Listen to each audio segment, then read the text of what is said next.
So for my fourth video, I chose to do two journals, but I chose to do the first journal that I ever written, and then I chose to do the last journal that I wrote for this semester. So my first journal, I just wanted to basically see the difference about how much information I gave and then how much I didn't, or how it changed throughout the semester.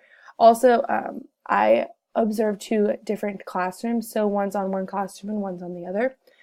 This one on this side right here is for Wednesday, February 13th, 2019, and it's Finland Elementary School. This is the first school that I did. So in the beginning, I basically just talked about Finland Elementary as a whole.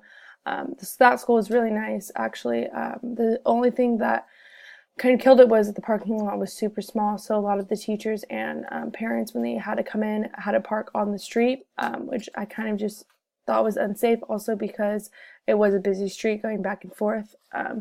And then going into what type of technology did the school and class have. In this class, the teacher used a lot of technology most of the time. She played a lot of videos and taught her lessons that way. She plays the same song every morning because some kids know the words by heart. Also, one thing that she had ended up using a lot was a projector.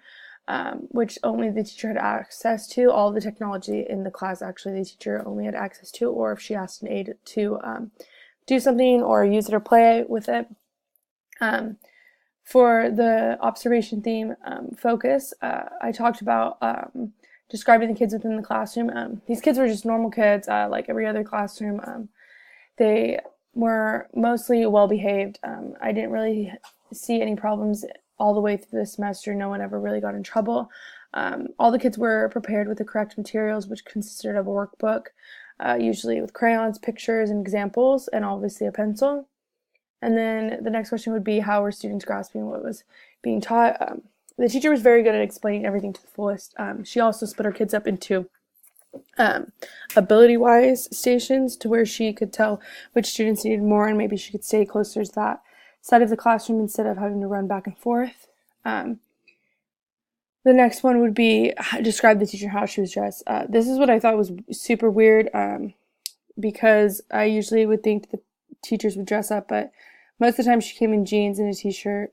But I've seen teachers dress up in like little patterned pants and like nice shirts, especially at the Osborne Elementary School. The teacher that I observed there, she was always in professional wear. But maybe Finland was just more relaxed. That teacher also was closer to retiring because she had been there for so long.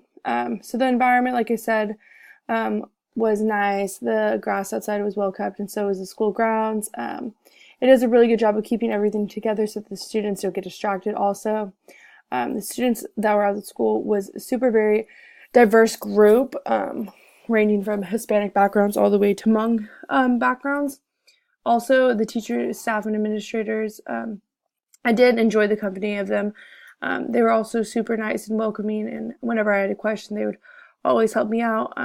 The teacher also had a good relationship to where she was the friends with the parents also, so that she still looked like an authority figure and talked like one for the children, but she could come to the parents when she had an issue to talk about something. And then over here for the last journal I did, you can tell like the header change and everything.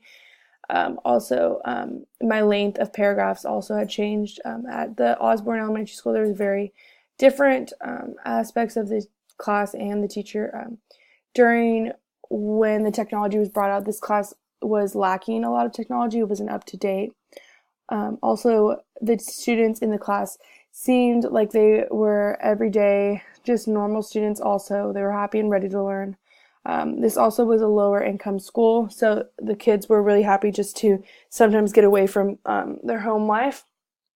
The students here grasped the materials, but sometimes it was hard also because it was a bilingual immersion program, so they taught most stuff in Spanish.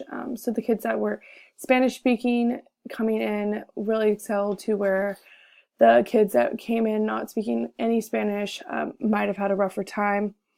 The school grounds were very nice. It was a little more outdated than the Finland Elementary School. Students in the classroom also were good kids. They seemed like they were wanting to be there and actually learn from the teacher. They all seemed to be generally nice to each other, and I wasn't there when anything ever had to do with a problem.